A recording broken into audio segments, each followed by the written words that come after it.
All right, welcome back, everybody. In today's class, we are going to be exploring what we foreshadowed in our last lecture. In essence, what we're going to be doing is looking at one step further from the comparison studies that we started talking about in our previous class, and really diving into a topic that I'm guessing you've heard of long before you got into this class.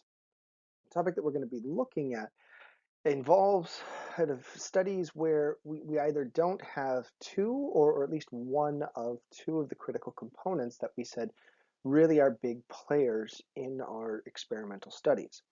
The two things that we're going to potentially be lacking in the types of studies that we're looking at today are either the manipulation component to our experimental studies, where we're not creating different groups and therefore don't have really an independent variable, or we're going to kind of get out of situations where we are comparing groups to each other. And instead, we're going to start looking at differences between groups, but maybe how well two or more concepts go together. What that means is we're going to be getting into the wonderful world of correlations. My guess is that long before you signed up for this class, maybe in your intro class, maybe in a high school class, maybe somewhere along the way you took a math or stats class, you've heard about correlation studies. You've probably learned that they are definitely studies that do not allow you to infer causation, which is mostly true. We're going to talk about some caveats to that a little bit later, but it is mostly true. But in terms of study design purposes, there's a lot more to correlational studies than just studies where we can't infer causation. In essence, statistically and structurally, what correlation studies are designed to do is allow us to explore the strength between relationships of variables, instead of looking just at whether or not groups were potentially different from each other. And to look at the strength of associations or relationships between two or more variables, oftentimes we do away with those nominal independent variables that we've been looking at for quite some time in our comparison studies, whether they be experimental or just basic comparison studies that we've been talking about in the previous couple classes. There are some exceptions to this. There are actually sometimes studies where we might collect information on a multitude of data, and we want to look at how multiple variables might relate to a dependent variable of interest. In that case, we can still run correlational analyses with grouped data. Usually people assign zeros and ones for independent level groups or independent variable groups. But very rarely is that the case. Usually when we're running correlation studies, we have some type of scale variable that we are using to kind of find a relationship between that and another type of scale variable that we're using. And when we are collecting information on these scale variables and critical elements to them, usually we're collecting them both from the same participants. So we would be collecting something like somebody's height and weight, or somebody's GPA and overall level of happiness, where each participant, each person is kind of a data point where they're providing information on both variables. Technically, this is also true for our comparison studies and our experimental studies. But for this one, as I mentioned, the two variables that we're collecting on individuals tend to be scale in nature. There are, however, some situations where we're not collecting information about single individuals, but instead groups. Let's say I want to look at a study that verifies the correlation between, I don't know, games won in a year and the number of home runs a baseball team hits in a year.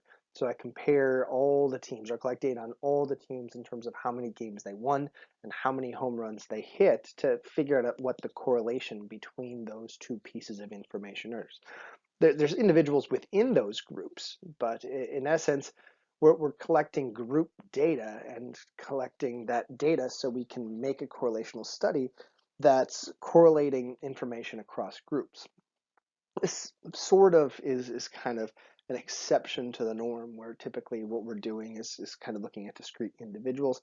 But you could even in that example argue that, well, the discrete individuals there are teams, even if there's multiple players on a team. But the heart of correlation studies, whether or not we're looking at specific individuals or groups, is we're collecting two bits of information, and we're usually observing how well those two bits of information are going together, not in this case through some type of manipulation, but just through how they kind of naturally manifest themselves in the studies that we're looking at. And this is where that statement that you've heard over and over again comes into play. Correlation does not equal causation, because we are usually in these correlational designs just observing, collecting data from individuals, or the data that they're reporting or the things that they're doing, so we can look at how well two variables fit together. To do this, to talk about how well two variables fit together, we're transitioning from the classic statistical analyses and general approaches that we've been looking at in all the previous designs that we've discussed. Whether or not you're running an experimental study, a quasi-experimental study, or a non-experimental comparison study, the general gist of every study we've talked about so far is we're collecting data from samples so we can get a guess as to the populations that they represent and where they lie on some dependent variable across the different groups. So we said, well, we're going to be guessing essentially the average of the population from the averages of our groups, and we're going to take into account spread and variance from person to person. So we can say, yes, I'm certain that these groups are parts of similar populations, or that these groups are parts of different populations. That comparison idea is kind of represented in the picture that you see here, where we look at overlapping curves that our samples are representing to kind of do the statistical tests to come to the conclusions that we've been talking about. In correlational studies, our new approach looks more like the images that you see below, where we are now charting out individuals, representing them by dots or points on either two-dimensional or three-dimensional, or if you really want to get into it, multitudes of three-dimensional different graphs, so you can get an approximation of how well two or more variables go together. And these charts are often called scatter plots. You probably, in your algebra classes, drawn a few scatter plots in your lifetime. And you've probably, when drawing these scatter plots, drawn lines through the different points. Those lines are critical elements to a lot of our correlational research, because what we're doing when we're measuring correlations is measuring how well those scatter plots, the data points of individuals, or I guess the data points of groups sometimes, hug some hypothetical, what we call best fit line. The better this hug, the stronger the correlation. And this gets us to another really important component that we want to understand when we're talking about correlations, and that's how we represent them statistically. In our comparison studies that we've talked about earlier, measuring differences between groups is something that happens in a variety of different ways, depending upon group sizes, depending upon some of the different things that we're controlling for. In correlational research, usually every type of study that you could potentially run involves researchers measuring out one particular thing. It's called a correlation coefficient. And again, it's kind of a representation of how well information hugs or kind of surrounds what we call a best fit line. But there's lots of nuances to these correlation coefficients beyond just kind of getting a general sense of hugging. One of the components that's really critical to correlation coefficients, regardless of the specific correlation coefficient you're actually calculating out, which is dependent upon some of the variables you have and stuff you're going to be covering in future stats classes, is what we call the kind of positive or negative relationship of that correlation. When we call a correlation positive, what we're saying is that as one variable's levels increases, the other variable's levels are also consequently increasing at the exact same time. Now, it could be a very close tie, like you see in the lower left-hand corner, or it could be kind of a sloppy sort of tie, like we're going to see as we progress on to the next slide of this presentation. But when we have a positive correlation, what we're saying is, on average, when people are going up on this first variable, They also seem to be going up on the second variable. Uh, this particular type of positive relationship doesn't mean that these things really fit together well. That really has nothing to do with it. It's just how we're measuring one seems to be a predictor of the other. Negative relationships are kind of the opposite of positive relationships in that we are still measuring not necessarily how well things go together, but where one variable is going as the other one changes. So in negative relationships, as one variable increases, gets higher in its scale, the other variable is predictably decreasing at that point. That's really important to note because I think lots of students kind of misperceive this. That negative relationships don't mean that two variables don't go together well. In fact, you can have extremely strong negative relationships. One of my favorite examples of this is the number of hours of sleep you get when participating in a cognitive performance study and how quickly you react to things. Right? The amount of time it takes you to react to a stimulus goes down as the amount of sleep before you participated in the study went up. If you want to kind of expand on that, the less sleep you get, the longer it takes you to actually respond to things. It's a prime example of a negative relationship, not because those variables have nothing to do with each other, but because as one variable, the length of sleep you get, goes up, the other variable tends to, the amount of time it takes you to react to things, goes down. This is a really big thing to understand, the differentiation between positive and negative relationships, because unfortunately, people often get this concept mixed up with what we're going to be talking about in the next slide when we talk about the strength of relationships. We're talking about kind of the in-between positive and negative relationships. We're talking about zero relationships where we don't have much ability to predict where the second variable is going to be based on the first. But these zero relationships lead me to the next other critical components to these correlation coefficients that we measure. And that's what we call the strength of the correlation coefficients. So you see below three charts, three scatter plots of data points or collections. And you can tell as we progress from left to right that the data points veer further and further from what we usually call the best fit line. Well, if we look at the correlation coefficients of these three lines, you'll see that the one in the far left has a correlation coefficient that's probably exactly 1. And then as we creep over, it goes closer and closer to 0. And in fact, when you get to a correlation coefficient of 0, what you're going to see is an evenly spread scatter plot where there is no ability to predict where you are and why based on your knowledge of x. So we say there's no relationship between the two variables. The one on the right definitely is not a zero correlation, but it's getting closer and closer. And if we had a fourth picture where it was just completely spread out, that's where we would say we have a zero relationship. Notice here that it can, of course, revert back in the other direction, right? As we start going further and further negative, it changes the direction, but the dots get tighter and tighter around a negative sloped best fit line.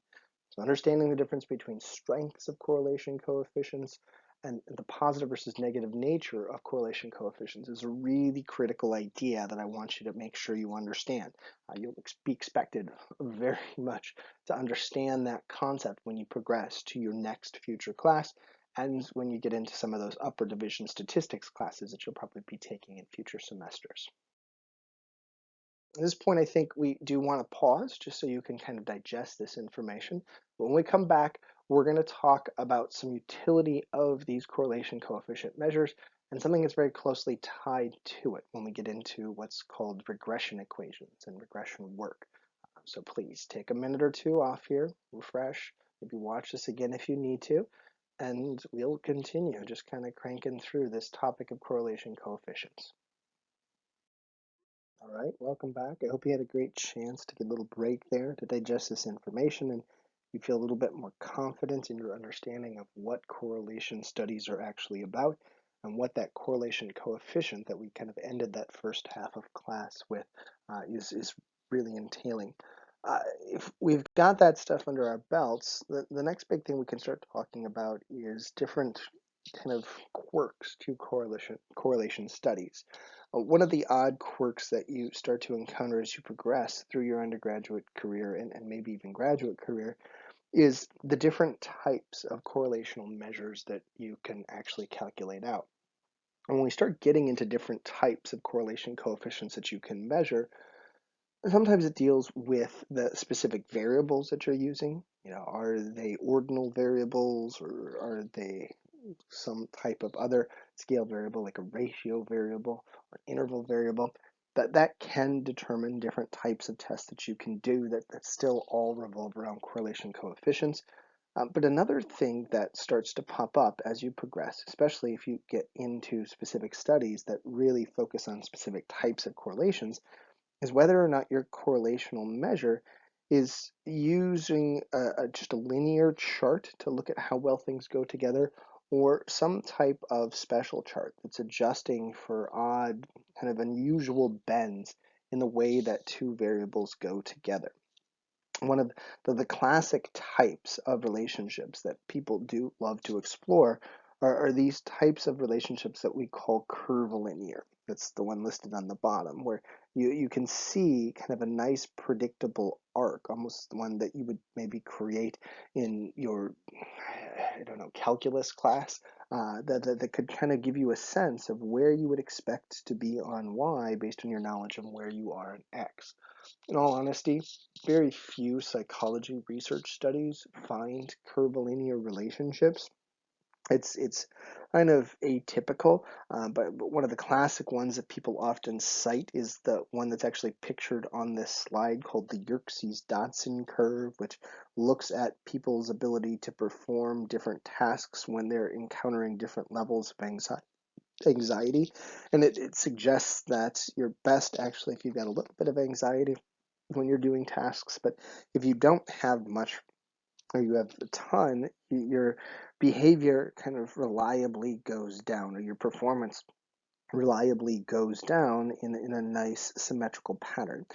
Again, you might, if you run very rare studies, encounter something like this on very rare circumstances, but it's not that common. One that is a little bit more common and does take into principles of calculus, and you can even get into some trigonomics, trigonometry. What you get in these particular types of studies are these things called monotonic relationships, where we're looking at kind of a slow, gradual increase on one variable as the other variable increases. It's just that slow, gradual increase can vary across the first variable. You can also, if you've got a negative monotonic relationship, have kind of varying, slower or faster decrease in one variable as you're increasing on the other variable. These monotonic relationships are typically very common when you do cognitive research, or when you're doing research that has a few outliers, and the mass majority of people kind of performing on a very specific level. These particular types of relationships do come up, but the math behind them, to be able to figure out how to draw out those lines and come up with the formulas that get you to those best fit lines, is really challenging. That's why oftentimes you don't actually set up designs and studies that look for monotonic relationships until you get into graduate school and beyond. But I feel like it's probably worth mentioning in a class like this, just so if you see something like that, you understand it still is a nuance to these correlational designs that we're talking about. It's just a much more specified one. Another thing that I want us to really recognize when we're looking at these correlational studies is that even though we can't necessarily explain differences between groups like we could in experimental and comparison studies, there's still a lot of utility to correlational designs. It's not just reporting how well things go together, it's using that information for very specific purposes. And that's because at the heart of correlational designs is this attempt to measure associations between variables. But once we have those associations between variables, we use them for the same purposes that we do in experimental studies or comparison studies. In comparison studies, experimental studies, we say when we do this, you should see a change in your performance of this. Or, when you encounter this group versus this group, you would expect people in this group to perform this way. Well, this same idea holds true for correlation studies. It's just now we talk about where if you lie on a specific point in some variable, then you probably will lie in this rough point for the second variable. And this leads us to some very new terms, but important terms that are a part of correlational research, what we call predictor variables and criterion variables. In our experimental studies, when we're manipulating something, we call that the independent variable, and we're assuming that that manipulation has an impact on the other variable that we call the dependent variable. Our predictor variables in our correlation studies are the variables we're collecting so we can kind of get a rough estimate of where somebody might be on the other variable. And that variable that we're trying to predict from our knowledge of the first variable is what we call the criterion variable. And this particular attempt to kind of use correlations for predictive purposes is everywhere in correlational research. My favorite example of this is something that many of you probably haven't thought much of, but definitely has a lot of utility, and that's what you kind of get from academic endeavors. If we're looking at what most people kind of use to get into college, it's usually GPAs or SAT scores or ACT scores. And many of us might wonder why schools care about SAT scores or ACT scores or GPAs. Well, a lot of that is based off of correlational research. Schools and other places have found that your GPA in high school is correlated with your GPA in college, or more importantly for them, how much money you're going to bring into the college is based on your GPA in terms of how long you're going to stay there, how much you're going to be paying for your tuition, and maybe how much you're going to give back to the school even after you graduate.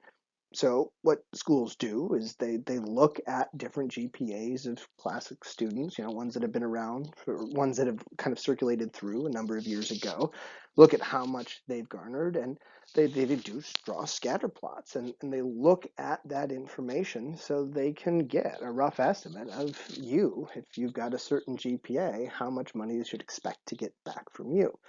Same thing that companies do when they look at your GPA when you leave Cal State East Bay, and they wonder things like how productive you're going to be in a rough estimate on a scale of 1 to 10, or how much money you're going to bring that company in.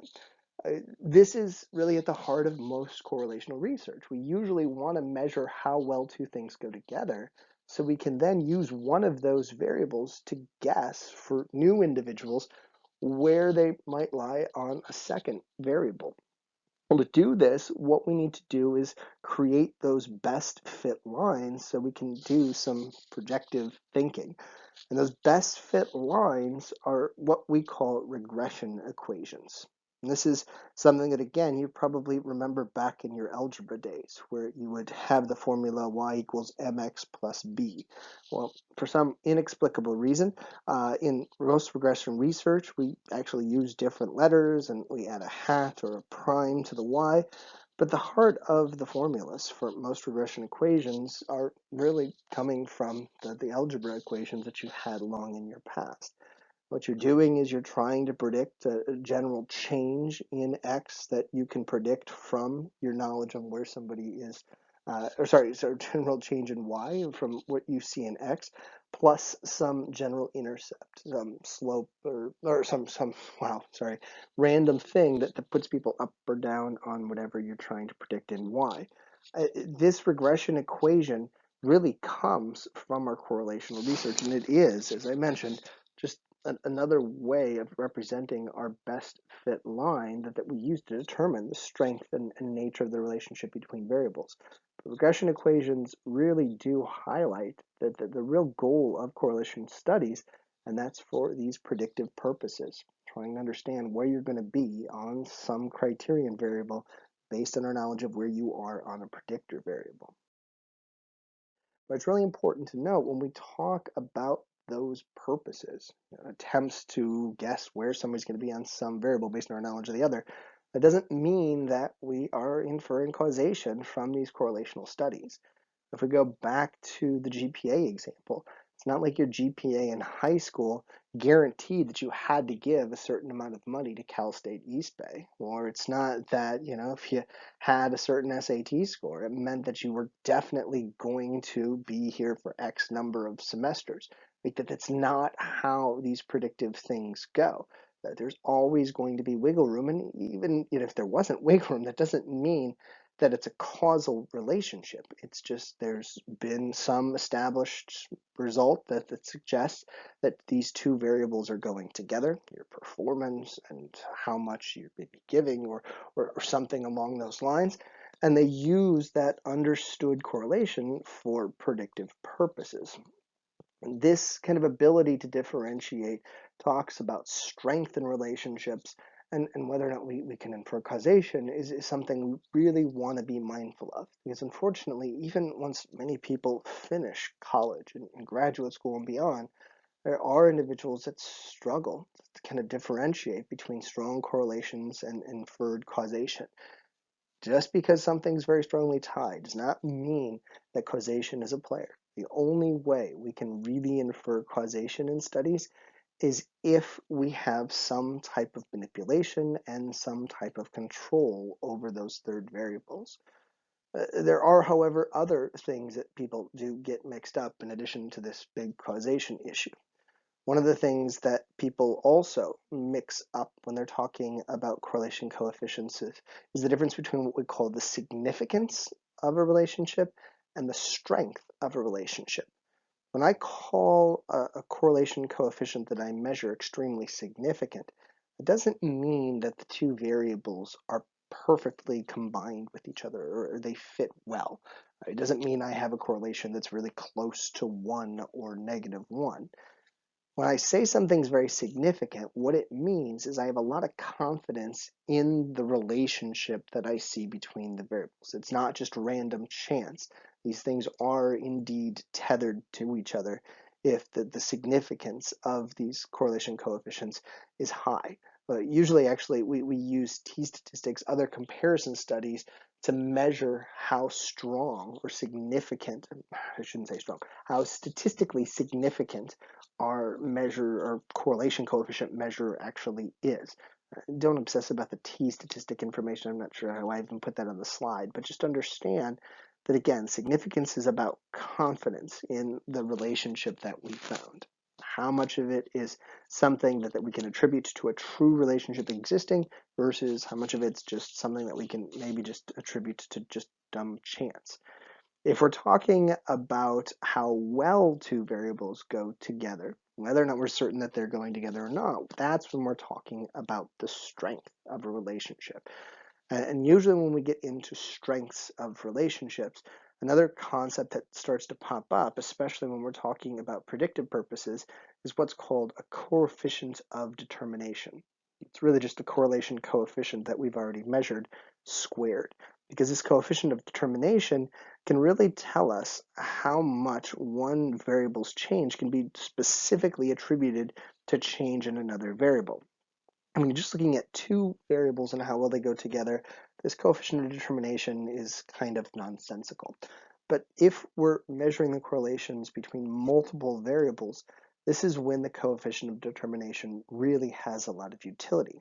Is what we can start to do when we're measuring all of these things in different statistical forms is talk about which variable is maybe the most tethered to another variable. So if we are going back to that example that we had earlier, how much money a school can expect to bring in from you when you get in there, most schools aren't just looking at your GPA, right? They're looking at your GPA, they're looking at the number of groups you've been involved in, they're looking at your SAT or your ACT scores, that they're maybe looking at the quality of the letters of recommendation that you have, and what they're really doing with all those is using them all for predictive purposes. And as a good researcher, what these schools could potentially do is measure the coefficients of determination for all of these variables on how much money you're going to bring back to the school, so they can sort of rank order what's most important. They can say, look, it seems like your GPA is the most critical element to determining how much money we're going to get back from you when you come to this school.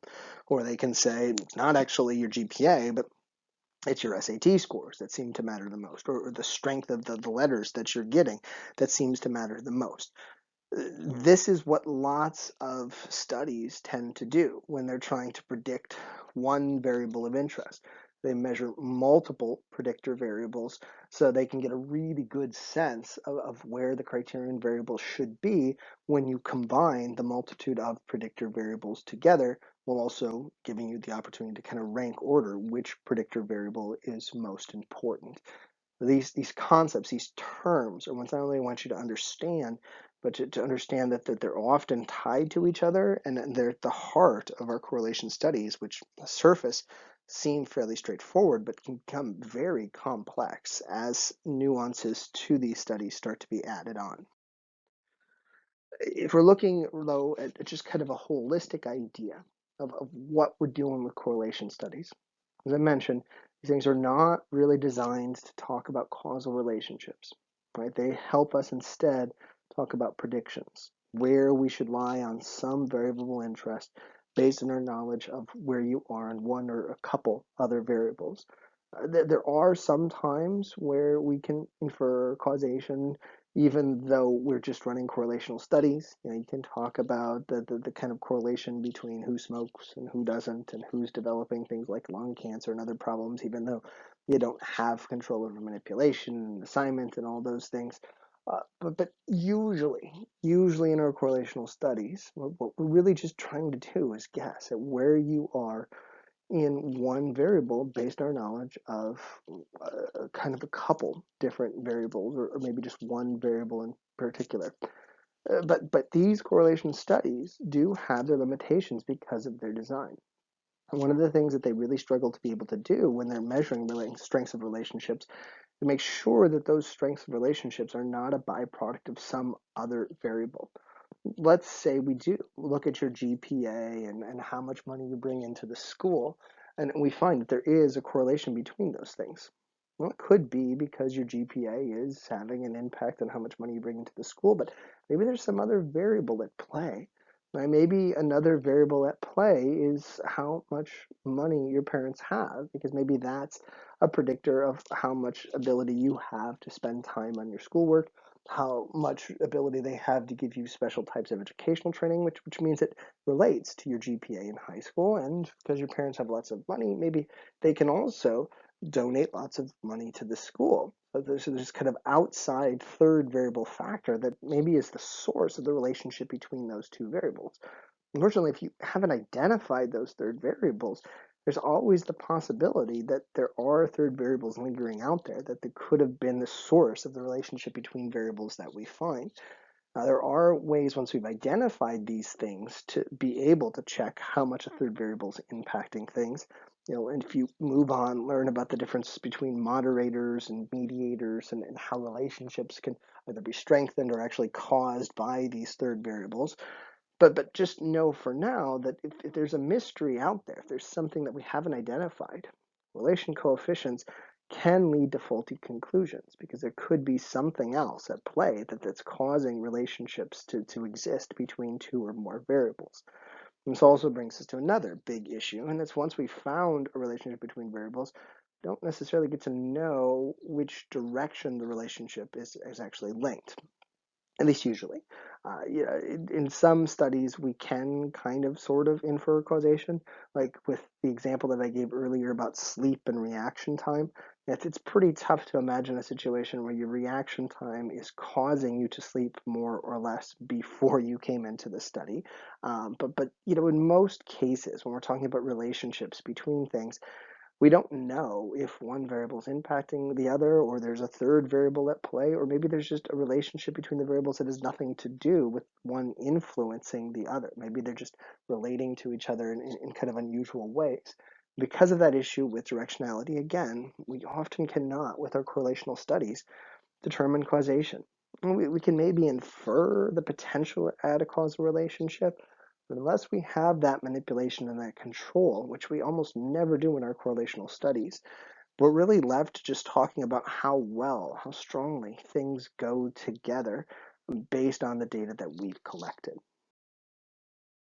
Now, typically what we do in this class is not only take a little bit more breaks and slow our way through this, I like to also, just so we can understand the kind of nuances to how these things work, have us get into groups and talk about a relationship between sleepiness and test performance, where we set up first an experimental design to look at the relationship between these variables, then set up a quasi-experimental design, and then finally set up a correlational study. So you can understand that when we're looking at these study designs, it's not that topics necessarily dictate which type of design we have, but it's instead the way we set up our studies that dictate which type of design we have. So with experimental designs, what we would have gone through is how you would need to, if you're going to look at the relationship between sleepiness and test performance, have some type of independent variable where we're manipulating it, where we're maybe making people get a lot of sleep before they take a test and other people not get a lot of sleep before they take a test, and then measure their performance on that test. In the quasi-experimental design, we could either just ask people how much sleep they got before they took the test and didn't, putting them into the low sleep or the high sleep groups, or we could look at people who had maybe an interruption the night before they took a test versus those that didn't. So you could look at people who maybe had a fire alarm pulled one night before they took a test and compare them to those that lived in a dorm who didn't have that fire alarm pulled. There's lots of ways to kind of separate out people into groups where there was a manipulation but you couldn't control for things. And that would be, again, what we call a quasi-experimental design. Or we could just run this as a straight correlational study where we just ask people, say, how many hours of sleep did you get last night? And then correlate that score with how they perform on the test as well, a group. So we could look at how much strength there is in the relationship between the hours of sleep you got and your performance on some random test where there were scale scores that people were being assigned. Notice all of these are exploring the relationship between sleepiness and test performance, but one can start to infer causation because we've got manipulation involved. One can look at kind of situational factors that leads to different averages between groups, and the other can talk about how strongly things go together. So maybe we could use your number of hours of sleep you got to predict where you're going to be after we've collected data on a sample, a number of individuals on that specific topic. Hopefully through this activity, we could have been able to kind of really diagnose some misperceptions about how these things were different and give people a chance to revisit some of those old designs that we've been talking about. Obviously, we don't get to do it in this particular format, but I encourage you to, on your own, think of your own concrete examples of how you could look at relationships between two different variables amongst these different types of designs, so you really have a clear understanding of what makes each of these unique, and then with that, what are the elements to them, and what are the strengths and weaknesses to all these different types of designs or studies that we're looking at. If you can do that, if you can really understand that, you're actually really well off, because unfortunately, as people progress, some of this stuff quickly gets forgotten. When people get into their senior projects and start planning their designs, they forget what type of design they're using based on the data they have. And when people get into graduate school, even if they know the right statistical analysis to do, they maybe don't remember all the parameters to these designs, what implications you can infer, and what are some of the things that you have to worry about. So if you can start working on this and understanding it now, it really will help you as you progress in future classes and future programs. This is going to be it for today's class. Obviously, there's a lot more to cover, but this is, believe it or not, the last bit of information that we're going to cover before the next MindTap information is due. So make sure you really do spend your time reviewing this. Don't forget that this stuff will be not only on the MindTap stuff, but it's going to be on the tests coming up pretty soon as well. So understand the general gist of correlations, what they're doing, how they're really measuring strengths and relationships, and how they're looking at whether or not two things really go well together, but also all the nuances and the kickers to them. If you can do that, in addition to understanding those comparison studies that we were covering in the previous class, you should do pretty well on the MindTap stuff, and hopefully you should do pretty well on the exam with questions relating to this. That's it for today, though. Thank you all for listening. If you can, try to watch this a couple times just so you get a better understanding of it. And hopefully, I'll see some of you soon, in a couple weeks or so. We'll see, though. Take care, everybody.